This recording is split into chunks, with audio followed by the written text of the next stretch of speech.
12척 대 133척. 이걸 이긴 사람이 실제로 있었습니다. 제가 옥스퍼드에서 이 얘기를 꺼냈을 때 교수들이 코웃음을 쳤어요. 동양의 허풍이겠지. 저도 처음엔 그렇게 생각했습니다. 그런데 일본의 역사 기록을 확인해 보니 오히려 일본이 패전 규모를 축소해서 적었더군요. 23번 싸워서 23번 이김. 부하 전사자보다 적군 포로가 더 많음. 이게 한 사람의 7년 동안의 전쟁 기록입니다. 심지어 전사하면서 남긴 말이 내 죽음을 적에게 알리지 마라. 끝까지 싸우다가 전사. 제가 영국 해군 명문가 출신인데도 이 기록을 보고 충격받았습니다. 더 놀라운 건 미국 해군사관학교는 50년 전부터 이순신 장군을 필수로 가르치고 있었다는 거였죠. 도대체 이순신이 누구길래? 저는 영국 옥스퍼드 대학에서 군사사를 전공하는 올리버 챔버스입니다. 올해로 24살이 되었고 현재 석사 논문을 준비하고 있죠. 게다가 강의도 일부 맡아 하고 있어요. 솔직히 말하면 저는 꽤나 엘리트 코스를 밟아왔어요. 이튼스쿨을 졸업하고 샌더스트 왕립사관학교에서 2년간 수학한 뒤 옥스퍼드로 진학했거든요. 할아버지는 2차 대전 참전 용사셨고 아버지는 포클랜드 전쟁에 참전하신 해군 대령이셨죠. 그래서인지 어릴 때부터 군사 역사에 푹 빠져 있었습니다. 제 영웅은 당연히 호레이쇼 넬슨 제독이었어요. 트라팔가 해전에서 나폴레옹의 함대를 격파하고 대영 제국의 해상 패권을 확립한 인물이죠. 넬슨의 초상화가 걸린 제 방에서 저는 매일 밤 해전사책을 읽으며 꿈을 키웠습니다. 언젠가는 넬슨 제독에 대한 결정적인 연구서를 쓰겠다고요. 옥스퍼드에 입학한 후 저는 더욱 확신하게 되었어요. 서양의 군사천재들이야말로 인류전쟁사의 정점이라고 말이죠. 알렉산더 대왕의 동방원정, 한니발의 알프스 횡단, 나폴레옹의 전격전. 이들이야말로 진정한 전쟁의 신이었습니다. 특히 해전사에서는 서구의 우월성이 명백했어요. 해양을 지배한 것은 언제나 서구 문명이었죠. 제 지도교수인 윌리엄 경은 영국 해군사 연구의 권위자였습니다. 그는 늘 강조했어요. 해전의 역사는 곧 서구 문명의 역사다. 지중해에서 시작해 대서양으로 그리고 전 세계로 뻗어나간 것이 바로 우리의 해양력이다. 저도 그 말을 철석같이 믿었죠. 동양의 해전? 그런 게 있기나 했나 싶을 정도였어요. 중국의 정화 원정 정도는 들어봤지만 그것도 탐험이지 진정한 해전은 아니었으니까요. 일본의 사무라이들이 바다에서 뭘 할 수 있겠어요? 그들은 칼싸움이나 하는 육상전사들이잖아요.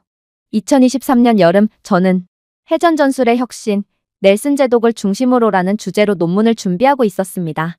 16세기부터 19세기까지 해전 전술의 발전사를 추적하는 야심찬 프로젝트였죠. 당연히 중심에는 넬슨이 있었고 그의 천재성이 어떻게 현대 해전술의 기초가 되었는지 증명하려 했어요. 자료 조사를 위해 대형박물관, 그리니치 해군박물관, 포츠머스의 HMS 빅토리오까지 직접 다니며 1차 사료들을 수집했습니다. 넬슨의 전술 스케치, 부하들의 증언, 적군의 기록까지 완벽한 논문이 될 거라고 확신했죠. 그러던 중 교수님이 한 가지 조언을 하셨어요. 올리버, 국제군사사학회에 한번 가보게. 내 시야를 넓혀줄 거야. 교수님의 조언이고 논문 작성 중 들은 이야기이니 저에게 도움을 주려고 했던 말이라고 생각하여 그 조언을 따르기로 했어요. 물론 속으로는 뻔한 서구학자들의 발표나 듣고 오겠거니 했죠. 설마 그곳에서 제 인생관을 완전히 뒤집어 놓을 이름을 듣게 될 줄은 꿈에도 몰랐어요. 이순신. 처음 들어본 그 이름이 어떻게 제 학문적 자존심을 박살내고 동시에 진정한 영웅이 무엇인지 깨닫게 해줬는지 지금도 그날을 생각하면 전율이 흐릅니다. 돌이켜보면 저는 정말 오만했어요. 옥스퍼드라는 상아탑에 갇혀 서구 중심의 좁은 시각으로만 세상을 봤던 거죠. 하지만 곧 알게 되었습니다.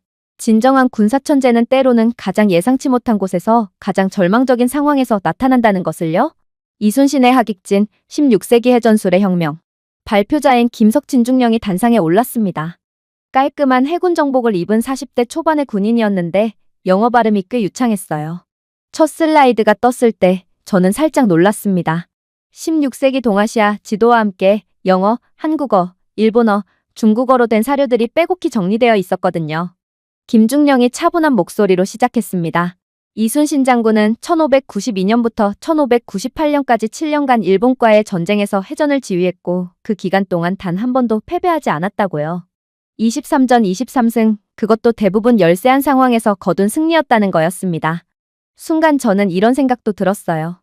이런 건 중국이 하던 과장법 아닌가? 중국의 역대 황제들도 그렇고 칭기즈칸도 그렇고 동양 영웅들은 항상 불패 신화를 만들어내지. 하지만 다음 슬라이드가 제 냉소를 멈추게 했습니다. 일본 측 사료인 정한일약과 일본 전사에서 발췌한 내용이었는데 일본 수군 지휘관들이 이순신을 어떻게 평가했는지가 적혀 있었어요. 이순신이 나타나면 우리는 도망치는 수밖에 없었다.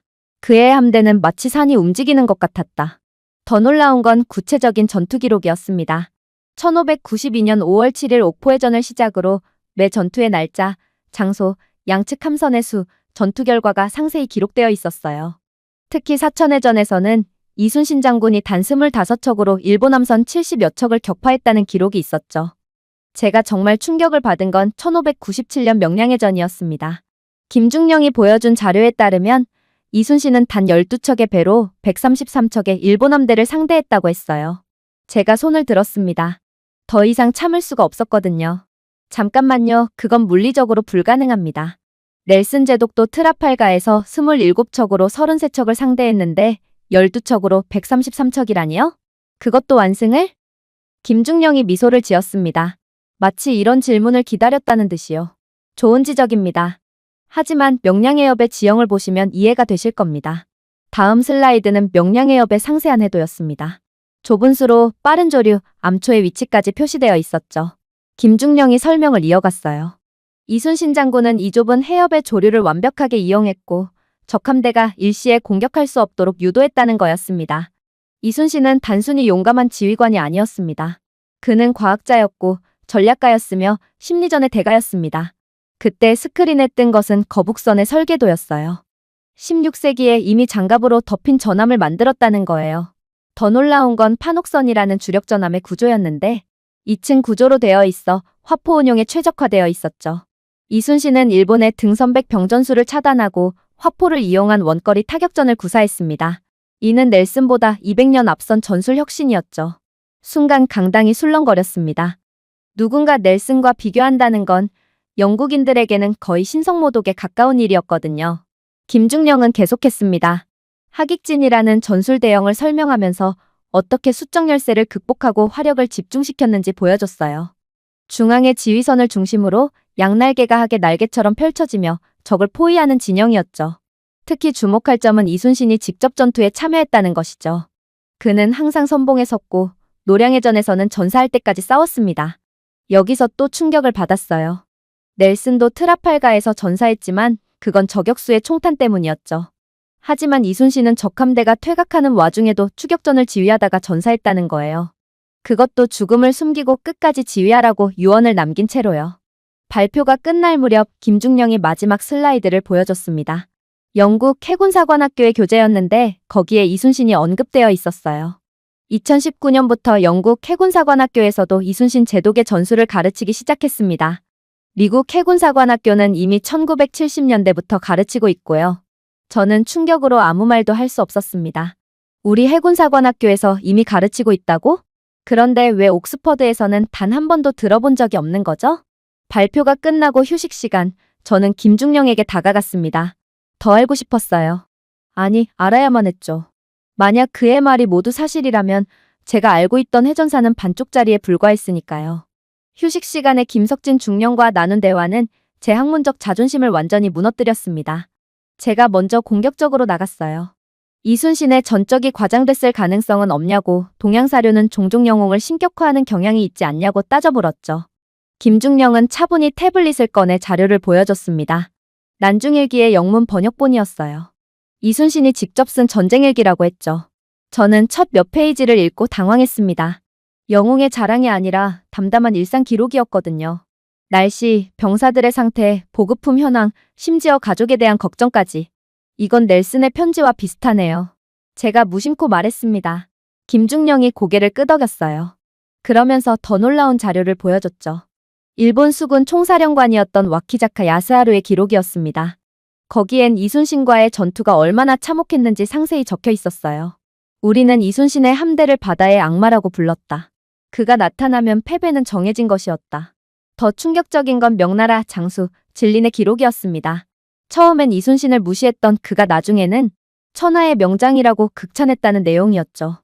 적국과 동맹국 모두가 인정한 기록이라니. 제가 가장 받아들이기 어려웠던 건 함포 운용술이었습니다. 김중령의 설명에 따르면 이순신은 함포를 거리별로 구분해서 사용했다고 했어요. 천자총통, 지자총통, 현자총통. 각각 사거리가 다른 화포를 적절히 배치하고 운용했다는 거죠. 잠깐, 그럼 이게 넬슨의 집중포화 전술보다 200년이나 앞섰다는 건가요? 김중령이 조심스럽게 답했어요. 단순히 시기가 앞섰다는 게 중요한 게 아니라 열악한 환경에서 이뤄낸 혁신이라는 점이 더 놀랍다고요. 넬슨은 대영 제국의 풍부한 자원을 바탕으로 했지만 이순신은 보급도 지원도 없는 상황에서 모든 걸 스스로 해결해야 했다고 했죠. 저녁 식사를 함께하며 더 깊은 이야기를 나눴는데요. 김중령이 보여준 자료 중에는 이순신의 리더십에 관한 연구도 있었어요. 병사들과 함께 먹고 자며 전투 중에는 항상 최전선에 섰다는 기록들이었죠. 노량해전에서 이순신은 새벽 2시부터 전투를 시작했습니다. 그리고 아침 8시경 적의 총탄을 맞았죠. 하지만 죽어가면서도 나의 죽음을 알리지 말라고 했습니다. 전투가 끝날 때까지요. 순간 넬슨이 떠올랐어요. 그도 트라팔가에서 비슷한 최후를 맞았죠. 하지만 차이가 있었습니다.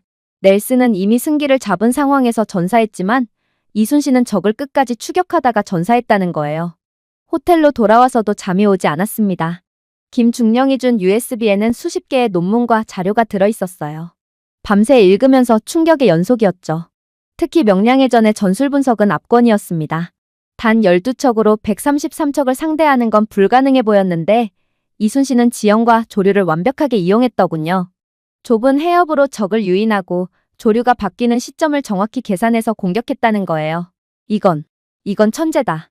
새벽 3시가 넘어서야 깨달았어요. 제가 얼마나 좁은 시야로 역사를 봐왔는지를요. 서구 중심의 역사관에 갇혀서 진정한 군사 천재를 놓치고 있었던 거죠. 옥스퍼드로 돌아온 후 저는 미친 듯이 이순신을 연구하기 시작했습니다. 도서관 사서가 이상하게 볼 정도로 동아시아 해전사 자료를 찾아다녔죠. 놀랍게도 옥스퍼드 동양학부 도서관에는 꽤나 많은 자료가 있었어요. 다만 아무도 찾지 않아서 먼지만 쌓여 있었을 뿐이었죠. 난중일기 완역본을 구해 정독했습니다. 7년간의 기록을 읽으면서 저는 이순신이라는 인물의 진면목을 발견했어요. 이건 단순한 전쟁 영웅의 기록이 아니었습니다. 한 인간의 고뇌와 신념, 그리고 불굴의 정신이 담긴 인류의 보물이었죠. 특히 인상적이었던 구절이 있었어요. 1597년 억울한 모함으로 파직되고 백의종군하던 시절의 기록이었죠. 어머니가 돌아가셨다는 소식을 듣고도 전장을 떠날 수 없었던 심정을 토로한 부분에서는 눈물이 났습니다. 충과 효를 다할 수 없는 신세가 한스럽다. 넬슨의 편지들과 비교해봤습니다. 넬슨도 인간적인 면이 있었지만 이순신의 기록은 차원이 달랐어요.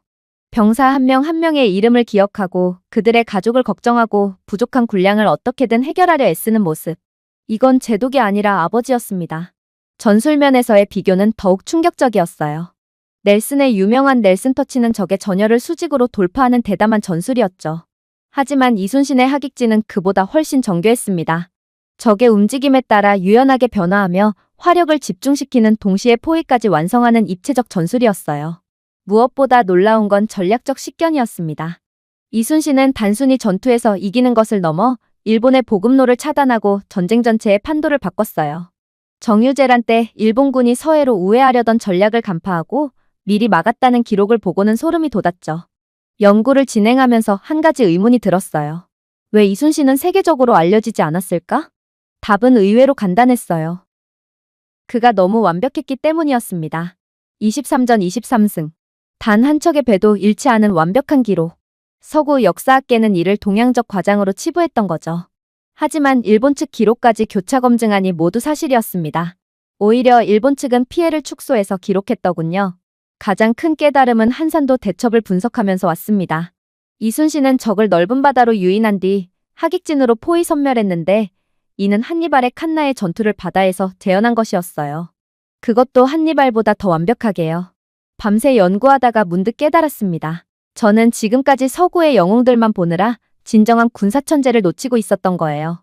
알렉산더, 한니발, 카이사르, 나폴레옹. 그들은 모두 결국 몰락했습니다. 하지만 이순신은 죽는 순간까지 승리했어요. 더 연구하면서 발견한 사실들은 경이로웠습니다. 거북선은 단순한 장갑선이 아니라 심리적 무기였어요. 적에게 공포를 주는 동시에 아군의 사기를 높이는 상징이었죠. 또한 이순신은 정보전의 대가였습니다. 일본군 내부에 첩자를 심어 정보를 수집했고 가짜 정보로 적을 교란시켰어요. 판옥선의 구조를 분석하면서는 또 한 번 놀랐습니다. 2층 구조로 만들어 화포 운용을 최적화했는데 이는 후대 전함 설계의 기본 원리가 됐어요. 16세기에 이미 현대전함의 개념을 구현했던 거죠. 무엇보다 감동적이었던 건 이순신의 인간성이었습니다. 전쟁 중에도 백성들을 구호하고 농사를 지을 수 있도록 보호했어요. 단순한 군인이 아니라 진정한 지도자였던 거죠. 어느 날 새벽, 난중일기의 마지막 부분을 읽으며 전율했습니다. 죽기 직전까지도 적을 추격하라고 명령하는 그 불굴의 정신. 나의 죽음을 적에게 알리지 말라. 는 최후의 명령. 넬슨도 위대했습니다. 하지만 그에겐 대영제국이라는 든든한 배경이 있었죠. 반면 이순신은 조정의 시기와 모함, 형편없는 보급, 압도적인 적의 숫자. 모든 악조건을 이겨내고 그때 깨달았습니다. 진정한 영웅이란 완벽한 조건에서 승리하는 사람이 아니라 최악의 조건에서도 포기하지 않는 사람이라는 걸요. 그리고 이순신이야말로 인류 역사상 가장 완벽한 영웅이라는 걸 말이죠. 2024년 1월, 저는 옥스퍼드 해전사 원래 세미나에서 이순신과 넬슨, 동서양 해전 천재의 비교 연구라는 주제로 발표하기로 했습니다. 발표를 시작하자마자 분위기가 싸늘해졌어요. 특히 해전사 권위자인 레지널드 교수가 팔짱을 끼고 노골적으로 불편한 표정을 지었죠. 제가 명량해전의 전술을 설명하자 그가 끼어들었습니다. 챔버스군, 자네는 동량의 프로파간다에 속고 있네. 12척으로 133척을 이긴다? 그건 신화지, 역사가 아니야. 저는 준비한 자료를 보여줬습니다. 일본 측 기록, 조선왕조실록, 심지어 중국 측의 기록까지 모두 일치한다고요. 하지만 레지널드 교수는 코웃음을 쳤죠. 설령 그게 사실이라 해도 그건 지역적 분쟁일 뿐이네. 트라팔가 해전이 유럽의 운명을 결정했다면 자네가 말하는 전투는 고작 동아시아 국가 간의 전쟁 아닌가? 다른 교수들도 가세했어요. 이순신이 위대할지는 몰라도 세계사적 중요성은 없다는 거였죠. 심지어 한 젊은 연구원은 서구 문명에 대한 열등감을 동양영웅 미화로 보상하려는 시도라고까지 했습니다.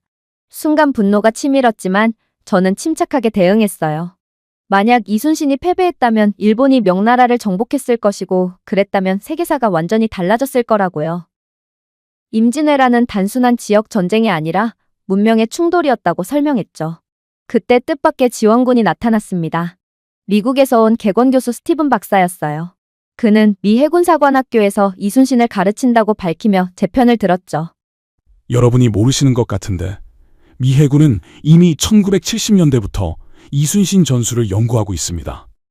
걸프전에서 사용된 함포 집중 사격 전술도 하객진에서 영감을 받은 거죠.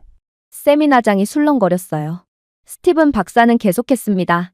체드윅 니미츠 제독이 이순신을 극찬했다는 사실, 일본 해상자위대조차 이순신을 연구한다는 사실을 들려줬죠. 가장 결정적인 순간은 윌리엄 교수님이 입을 여셨을 때였습니다. 모두가 숨을 죽이고 그의 말을 기다렸죠. 올리버, 자네 연구는 인상적이네. 특히 전술 분석 부분은 탁월해. 하지만 교수님은 잠시 멈추셨다가 의외의 말씀을 하셨어요. 우리가 너무 오랫동안 서구 중심적 시각에 갇혀 있었는지도 모르겠군. 자네가 오를 수도 있어. 그 순간 저는 거의 울 뻔했습니다. 제 스승이 인정해 주신 거예요. 레지널드 교수는 여전히 불만스러운 표정이었지만 다른 참석자들은 진지하게 제 발표를 듣기 시작했죠. 세미나가 끝난 후 여러 동료들이 다가와 자료를 요청했어요. 심지어 비판적이었던 젊은 연구원도 사과하며 이순신 장군에 대해 더 알고 싶다고 했죠. 일주일 후 놀라운 일이 벌어졌습니다. 윌리엄 교수님이 저를 부르시더니 논문 주제를 바꾸는 게 어떻겠냐고 제안하셨어요. 이순신과 넬슨, 16세기에서 19세기 해전 패러다임의 진화라는 주제로요. 더 놀라운 건 그 다음이었습니다. 교수님이 직접 한국 해군사관학교에 연락해서 공동연구를 제안하셨어요. 그리고 영국 해군사관학교에도 이순신을 커리큘럼에 포함시키자고 건의하셨죠. 2024년 봄 옥스퍼드 군사사학과에 작은 변화가 생겼습니다. 복도에 걸린 초상화들 사이에 이순신 장군의 초상화가 추가된 거예요. 알렉산더, 한니발, 카이사르, 그리고 이순신, 레지널드 교수조차도 나중에는 인정했습니다. 동양에도 이런 천재가 있었다니. 우리가 너무 무지했다며 말이죠. 그해 6월, 저는 학과 대표로 한국을 방문하게 되었습니다. 통영 한산도에서 열리는 국제 이순신 심포지엄에 참가하기 위해서였죠. 비행기에 오르면서 생각이 들더군요. 1년 전만 해도 이순신이라는 이름조차 몰랐던 제가 이제는 그를 세계에 알리는 전도사가 되었다고. 때로는 가장 위대한 발견이 가장 가까운 곳에 숨어 있는 법이라고요. 2024년 6월 드디어 한국 땅을 밟게 되었어요. 통영의 한산도로 가는 배 위에서 저는 430년 전 이순신이 보았을 그 바다를 바라봤어요. 심포지엄에는 전 세계에서 온 해군 장교와 역사학자들이 모여 있었습니다. 저는 이순신 장군이 왜 세계 4대 명장인가라는 주제로 발표했죠. 알렉산더의 정복, 한니발의 전술, 나폴레옹의 혁신, 그리고 이순신의 불굴? 각자가 역사에 남긴 족적을 비교하며 이순신만이 유일하게 완벽한 승리로 생을 마감했다는 점을 강조했습니다. 발표 후 한국 해군 제독이 다가와 악수를 청했어요. 그리고 뜻밖의 말을 했죠.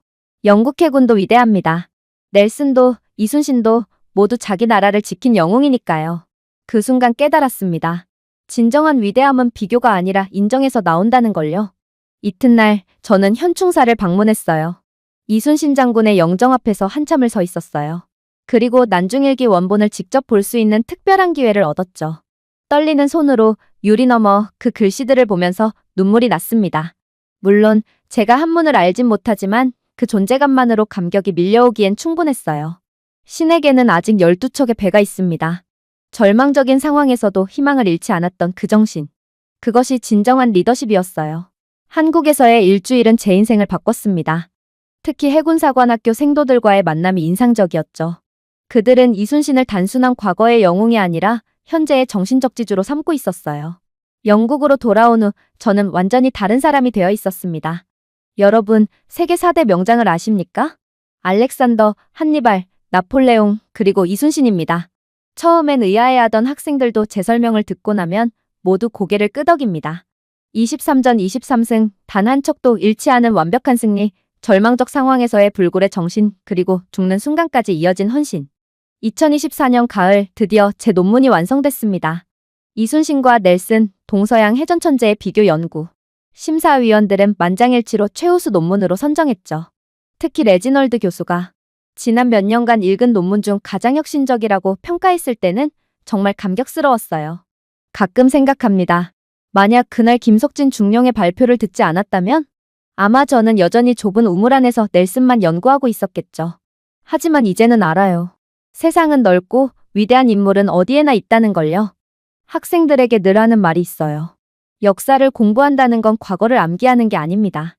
편견을 깨고 진실을 찾아가는 여정이죠. 제가 이순신을 통해 배운 것처럼 여러분도 새로운 눈으로 세상을 보길 바랍니다. 며칠 전 한국에서 편지가 왔어요. 통영시에서 보낸 명예시민증이었죠. 외국인으로서 이순신을 세계에 알린 공로를 인정한다는 내용이었습니다. 편지를 읽으며 다시 한번 다짐했어요. 이순신이 보여준 정신, 절망적인 상황에서도 포기하지 않는 불굴의 의지, 백성을 향한 헌신, 그리고 완벽을 추구하는 프로페셔널리즘을 평생 전파하겠다고요. 이제 저는 압니다. 진정한 영웅은 시대와 장소를 초월한다는 걸. 그리고 이순신이야말로 인류가 기억해야 할 영원한 영웅이라는 걸 말이죠. 천운이 우리를 돕는다 해도 인간의 지혜가 미치지 못하면 이룰 수 없다. 이순신의 이 말씀을 가슴에 새기며 오늘도 저는 강단에 섭니다. 더 많은 사람들에게 진정한 위대함이 무엇인지 알리기 위해서요. 오늘의 사연은 여기까지입니다. 지금 화면에 나오는 영상을 아직 시청하지 않으셨다면 지금 바로 시청해보세요. 감사합니다.